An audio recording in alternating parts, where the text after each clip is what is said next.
Introducing the Nexxus 360, D'Addario's first rechargeable omnidirectional tuner. Visible at every turn, from any angle, no matter where you wind up. Nexxus 360, built for your next stage.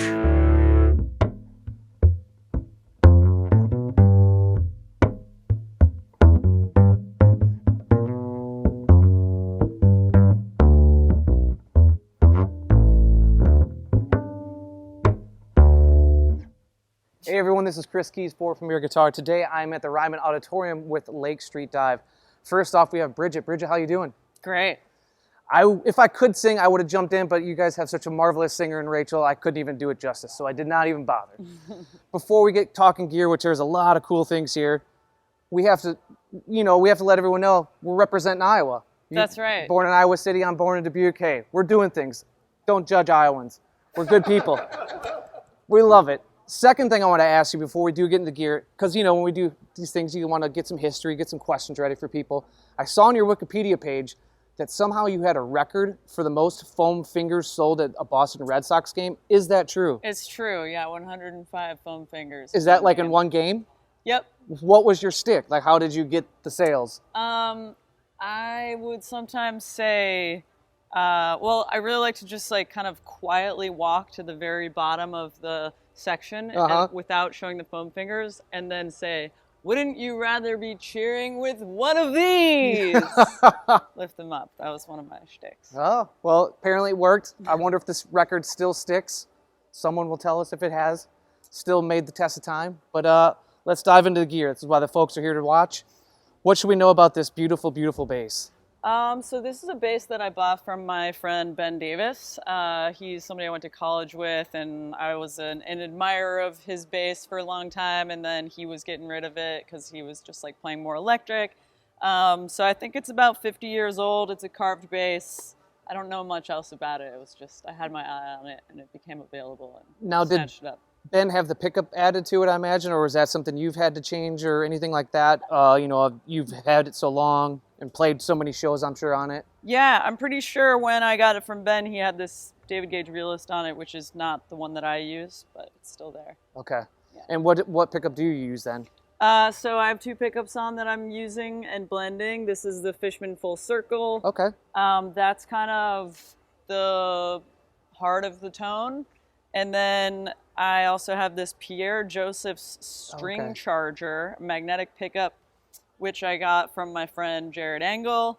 And so that one kind of gives just a little more of a, since I'm playing in the band with drums and electric guitar and really need the upright to cut in a way and not feedback, it's helpful to get some juice out of this one to blend with the piezo pickup. Okay. And also, this is what I throw any effects that I use just into this pickup. Okay. So this one stays clean and blend those two tones to keep this sort of real acoustic sound, but with some sauce on it. Now, I barely know anything about bass. I definitely don't know anything about upright bass. So tell me about the strings you're using, and is it like with some bass players, they don't change them for tours, they don't change them for years, they don't change them unless they break? Is that kind of your philosophy? Yeah, I think these are D'Addario Heliacores, but I haven't changed them in a long time. Yeah. I would avoid it if possible. Really? Yeah. Could you guesstimate how long they've probably been on there? I don't know, 4 or 5 years. Yeah. Yeah. And I think, again, that's kind of specific to this band and the fact that I want the sound to be a little bit thuddy and dead, and it's almost like having flat ones on an electric. Yeah. Just getting a sort of slightly muted tone, which the strings get better and better at doing that over time. What do you like about that? I mean, maybe it sits in the mix, but what is something that you prefer about it? I don't know. I just like the way it sounds. Oh, I mean, that's all it needs to be, right? Yeah. Sometimes you don't have to think too hard about that kind of stuff. Yeah. You don't have to overanalyze something like that. So before we move on to electrics, which is something that's been increasing in your guys' repertoire and how you use them, we should go through the effects, because like you said, you have effects that run through this upright, which again is something I did not think I'd ever see in a rig rundown. So tell me about how are you using these pedals and what's going on? Well, so My pedal board is a little bit ridiculous. It's composed of 4 Boss tuning pedals. Let's start there. What's going on? So with these 2 pickup signals that I'm blending, I'm putting each of them into a tuning pedal. Oh. And a lot of that actually just has to do with muting during the show. Like I need to be able to mute them both at the same time. So these are now like fused together by Luke Milanese, one of our engineers, did that for me a few years ago. So those 2 are there and help me mute the bass mid-show. Okay. This one is passive, so that's just on all the time. Yeah. Which is awesome because, you know, sometimes you're in a room and you can't hear yourself very well, and it's an upright bass, so there's no frets. So you need occasionally to be able to like, okay, this thing will tell me if I'm in tune or not while I'm playing the song. And then the 4th Boss tuning pedal is for my electric bass. Okay. And these other pedals, I've got 2 Pogs here. Yep. And one is just set to a low octave. So that one I use, like for example, in the song "Good Kisser." You know, there's no octave on the verse, and then when the chorus hits, it's sort of a big moment in the arrangement, and she goes, "Tell him I'm a good kisser." It's funny, as she goes high, you go low. Yeah, they're very. It's very related, those 2 parts, call and response. Kind of. And then the Ibanez Tube Screamer just gives me a little grit for certain songs. Like Tanqueray?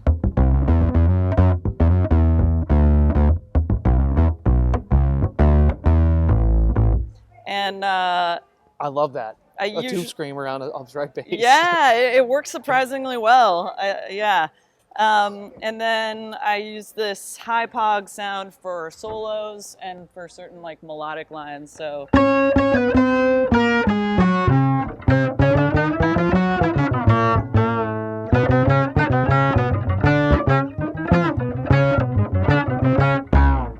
yeah. So rad. So that just helps me again kind of like cut through the other loud instruments on the stage. Yeah, you have a lot to compete with. Now, how are you using the bow? Is that getting used, like, I should ask, is the Tube Screamer getting used with the bow to help, like, sustain, or is that no pedals? I don't usually use effects on the bow, although maybe I should. I feel like this low octave could be cool. Ooh, very dramatic. Yeah, I use this for an intro to the song Hypotheticals, and usually once I finish playing with it, Ian is here, and I toss it to him. It's a carbon fiber bow, so don't worry about it. It's strong. Yeah. And I see you have DI boxes, so that's using no amp, so you're going DI out to front of house, and everything's getting controlled that way with the electrics as well. Do you mind showing us off the Hofner and the P Bass here? I'd love to. Awesome. Yeah. Let's maybe start with the Hofner. I know that probably had the P longer, but the Hofner to me sticks out because I loved your guys' recreation of the rooftop concert. Thank you. Where you got to play the Paul part. That was kind of the impetus for getting a Hofner, actually. We made this video dressed up as the Beatles for Halloween, and I borrowed my friend Scott Kohlberg's Hofner for that.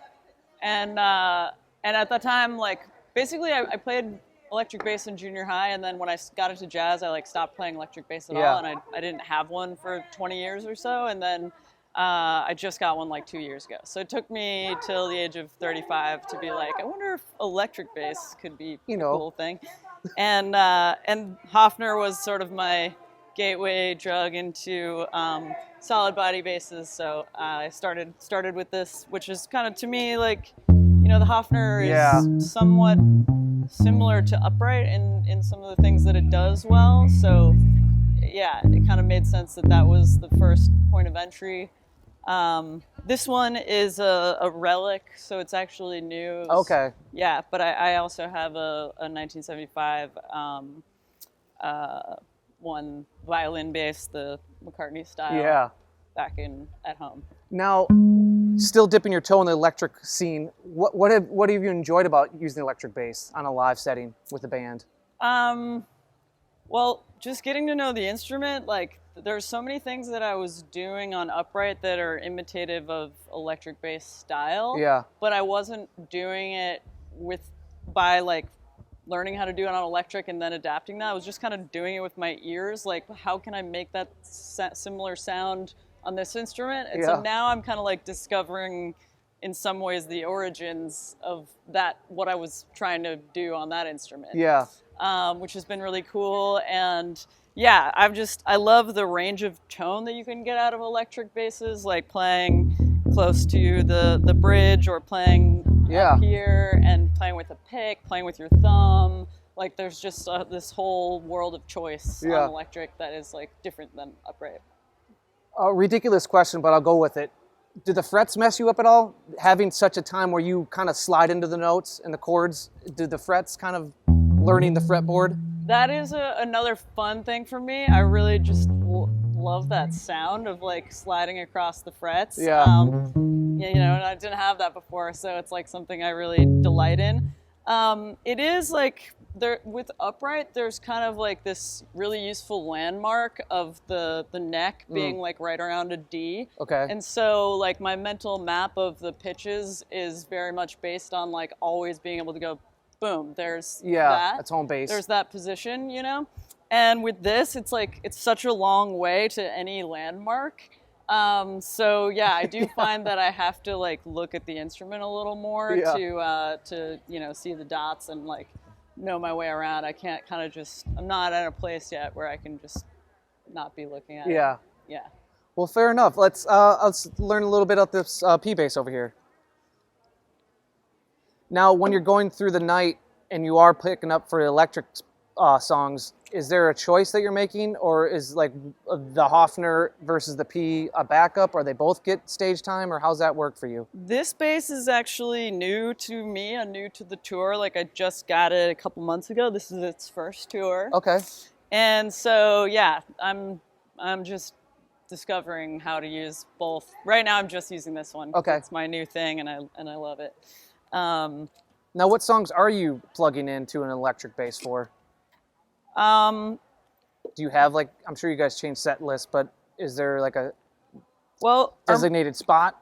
Yeah, our most recent recording was this covers record called Fun Machine, the sequel, and that one I did all on Hofner. Okay. So that one I do mostly those songs live on Hofner too.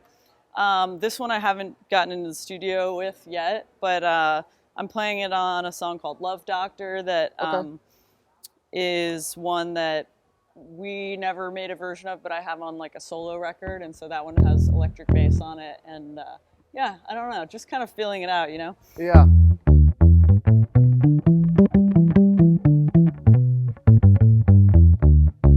Now you mentioned the Hofner was a relic. Is this a relic as well, or is this an older bass? This is a 1975. Okay. Yeah, I picked this up in Seattle. It's a good story. Let's hear it. Well, so I wanted to go to this particular shop in Seattle because John Osborne had a P bass from there that I really loved, and he recommended this shop. And we were going through there on tour, and so I looked up to find the shop and looked at the listings of what instruments they had, and saw this bass and was really excited to check it out. And then I realized that it was actually the wrong shop. It wasn't the one that he recommended, and so then I looked up the inventory at that second shop, and I went to both stores. I went to this one first and then went to the second one and bought the bass that I found at the second one, which was a 1969 P bass. Oh, nice. But I was kind of like afterwards haunted by not having bought this one. It was just like the one that got away. Staying up at night? Yeah. And so I found myself back in Seattle a couple months after that, and I was like, I wonder if Cooking Outlaws is still there, you know? And sure enough, it was. So now it's mine. That's awesome. And it came with these stickers on it, which is part of its charm. I'm appreciating that you've left them on there for so long. Oh yeah, I mean they're not coming off. Well, Bridget, we're going to talk to James here in a minute. Thank you so much for your time. Appreciate it. From one Iowan and another. We'll talk to you guys in a minute. All right, we're over on stage right with James. James, how you doing? I'm doing good. How you doing, Chris? Real good, real good. You got a Gibson in your hand. Let's just dive right into it. All right. Well, this is the Gather Round Sounds tour, and so we're doing a lot of acoustic rearrangements of our tunes. And so we got this songwriter recently for a couple songs we're doing as like a guitar trio, essentially. And so Calabrese is playing this beautiful songwriter. Nice. And I'll play the J45, Okay. which has been the general Lake Street acoustic guitar for a long time. Now, are you guys plugging in, you know, using a piezo or a preamp, or are you doing like the centered around the mic kind of thing where everyone gets around a single mic? We are taking DIs, and I'm sure the mic's getting a little bit of it, but I think the main acoustic sound is coming from the pickup. Got it. Because I know previously the band had done like shows where they would get around the mic for a lot of some like almost like a campfire. We're doing that a lot on this show. Okay. And that DI helps our front of house I bet. Jared, a lot.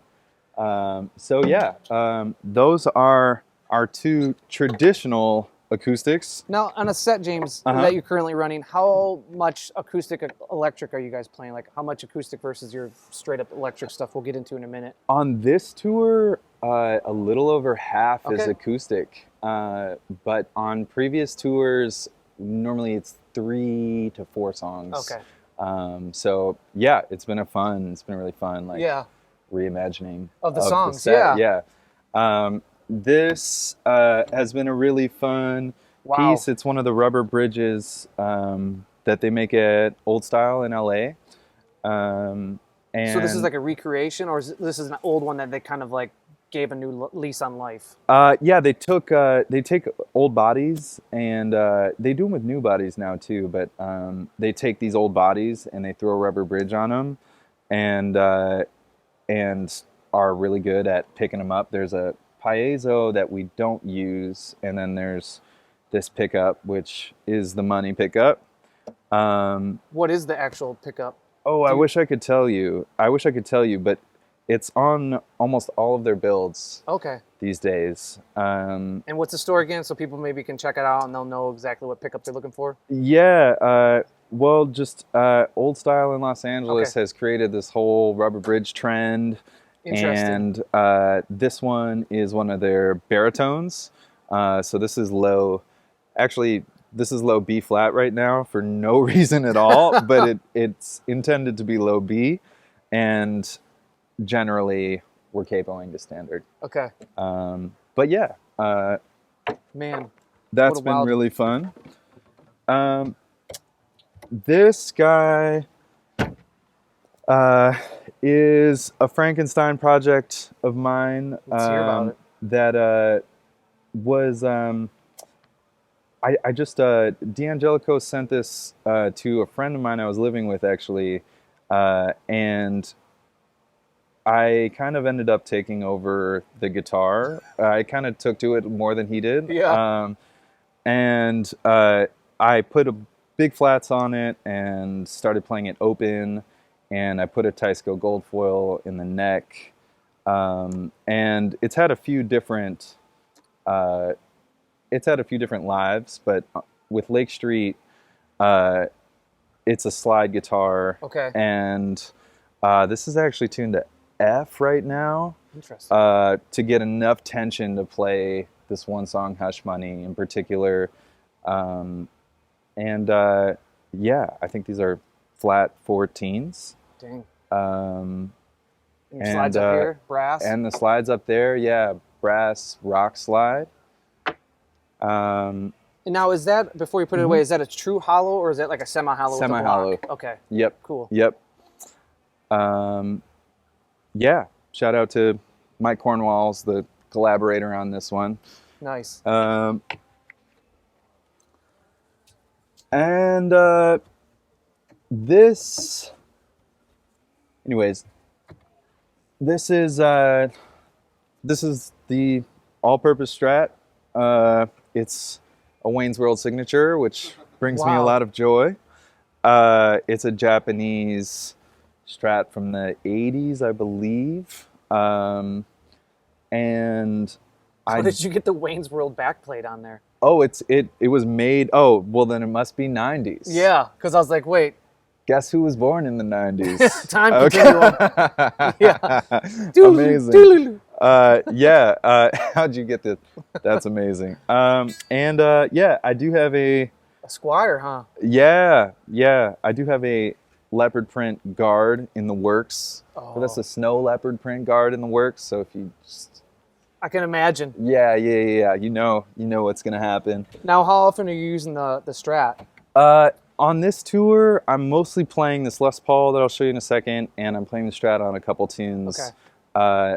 The D'Angelicos I played on almost all of the music on our last tours, on our tours last year. Got it. So the other D'Angelico, this is the guitar I played on most of the shows and most of the music last year, and it was just really cool to check out. I'm a big fan of Adrienne Lankers, and she has always played this semi-hollow guitar with P90s in it, and I always thought it was cool to like have the reversal of kind of the normal archetypes for hollow bodies instead of humbuckers. And so D'Angelico just started making these last year. I think this is number 3. Wow. It was really Have you really enjoyed fun that to play. experience?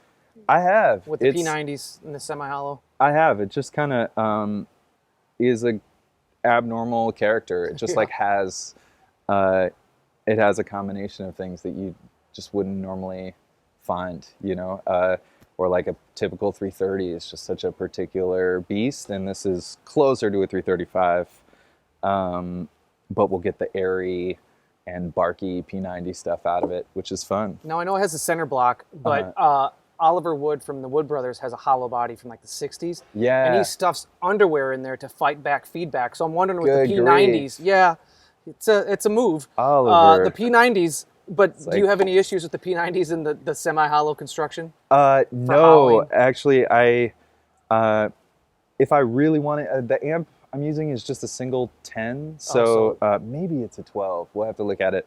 But if I really want feedback, I can go walk it up to the amplifier. But yeah, it doesn't really give us any trouble. So no undies in there. No undies. Okay. No undies. Somebody should send Oliver some towels.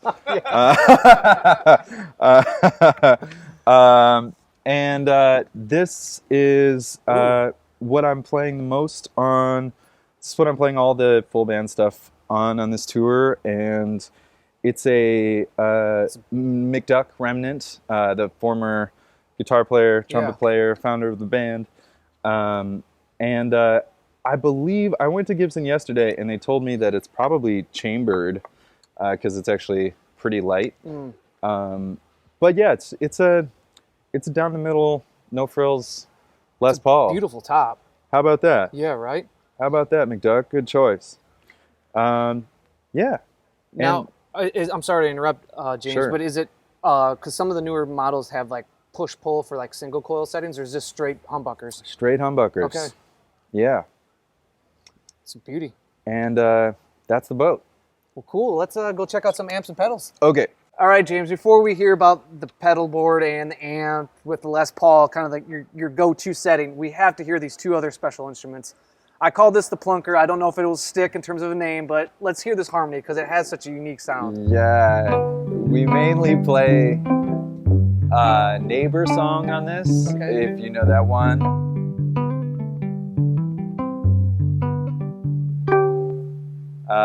And it just brings a whole other worldliness to it, to the tune. The more time I spend next to this instrument, the more things I'm picking up on. The dust on the upper register, the way that the side of the top is almost getting curved, it looks like in my head, just based on, I don't know if it's the angle of the lights, but it's a well-worn, beautiful instrument. It's been through it. It's been through it. It was it's got a lot of stories. Yeah. And you know, if you saw this in the corner of a room and it had acoustic strings on it, you'd probably assume that it didn't work or was beyond saving. Right. But as this, it works great. It's all contextual when it comes to these things, and that thing does the trick. Yeah. Yeah. Absolutely. Well, we got to hear this D'Angelico first. Okay. With the Teisco. Yes, with the Teisco. James, before we hear this bad boy, that's got to be one of those old like 50s Teisco pickups. Do you know anything about it? It is. All I know is when I first moved to Los Angeles, Mason Stoops sold it to me. Old and Mason's got the funkiest stuff. Old Mason. So I know that it's certified. I know that it checks out on the deepest of forums. And yeah, it's made this a completely different guitar. I got to do this real quick. I'm sorry, James. Yeah. Mason, everyone, he's a big guy touring with Jackson Browne, Marcus Mumford. Yeah. Little known fact, internet guys that love Mason because he's a huge, great guitar player. He was an intern for Premier Guitar. Oh my gosh. Yeah. I've seen He used to post some for of us these on old social videos. media. So if you see old Mason, ask him about his days as an intern at PG. Oh, we've briefly talked about that. Yeah. But yeah, Mason's a great guy. I'm so happy you phenomenal reminded talent. me. Yeah. Yeah, he's an awesome guy. And everything that comes his way, it's deserved. But yeah, don't get too high on yourself. But let's hear more about this D'Angelico and what it has to say. Well, I have two very different flavors here. I play, I guess I'll engage our first pedal of the day, which is the color box. Okay. Always makes it onto my board somehow. The humbucker in the bridge is just...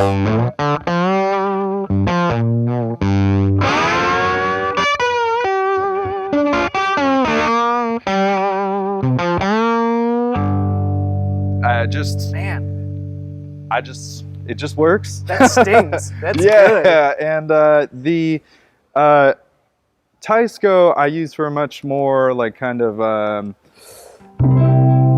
I don't know if I can get there from here, but much sweeter. Yeah, much sweeter.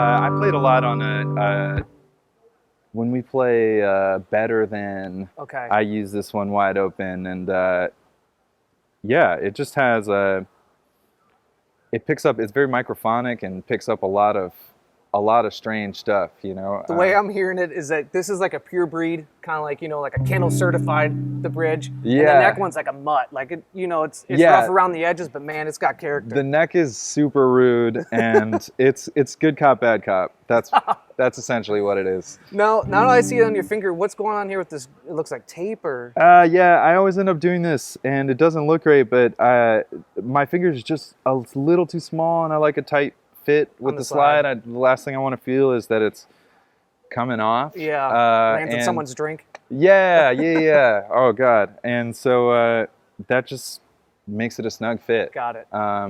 There's probably a better solution for that. Yeah. But tape is maybe the best solution we have for anything. Anything that people see behind the scenes at a rig rundown is tape is a tour's best friend. There's tape everywhere. Yeah. Gaff tape, duct tape, you name it. It's a lifestyle.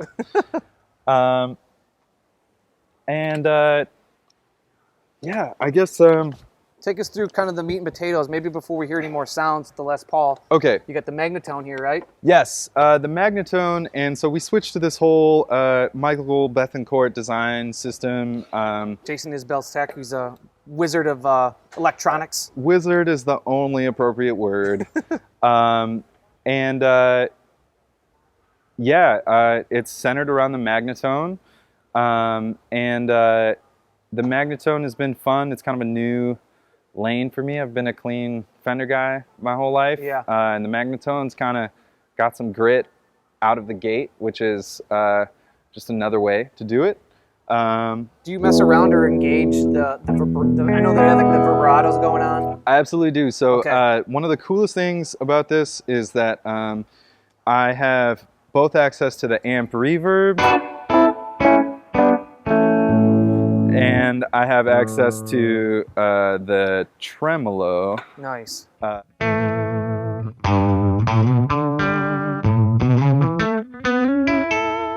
That's the money right there. That's what Magnatone's about. Yeah. So that is really cool that I don't really have to lean on pedals for those jobs.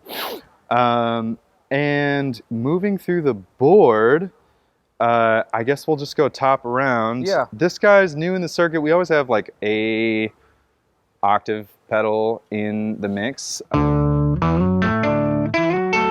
This guy is new to me. It's the Behringer Harmonist, and it's like a old. It's very lo-fi in its tracking and has a lot of idiosyncrasies. Yeah, some and, artifacts. Yeah, and I friggin' love it. The color box I talked about. The Flint is doing Yeah, how's that getting used? like non-Magnatone tremolo duties. Got it. And covering all my reverbs. The EQ pedal is fun. It's a Source Audio EQ. Those things are deep. It's so deep. And Need a PhD. yeah, well, its biggest job is we always match the output of the single coils to the humbuckers. And so anytime we put the single coils on, we just have an EQ setting to balance it and keep everything a little more simple. Yeah. But it also, sometimes we can crank a little extra juice into the pedals that are down the line. The Deco always makes it onto my board. It's my favorite slap. And It's got that tape kind of simulation. yeah, I was thrilled last year when the Flint and the Deco became MIDI accessible. Yeah. I think that changed a lot of people's years. It definitely changed mine. So that we're just starting to program, but love that pedal. Love that pedal. The ecosystem is doing all delay duties. I'm not sure what's on right now.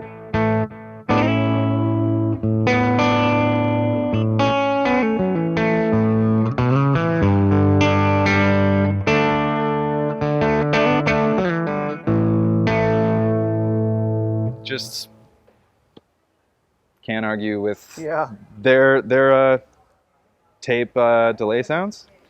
As far as other drives, I've got the Morning Glory on. JHS? Yeah. Just pushing a little extra into the amp when I need it. Yeah, I don't imagine through the set you personally get too ramped up with dirt and fuzz and gain. Or do you?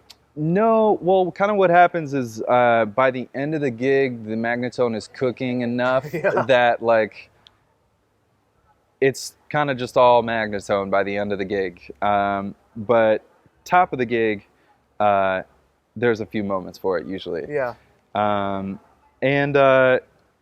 Otherwise, and it's also the newer one. It's cool. They have the 2 times. They have like the extra high gain setting on it. That's been nice. And some of these tabs are old. Okay, yeah, I was going to ask about, I don't know, the Gravitas or the Bolt. Yeah, the Gravitas was in there for a second before we got MIDI access to the Flint. And so now the Flint's just running all the tremolo presets. Okay. The Katana is just a solo boost. It's just...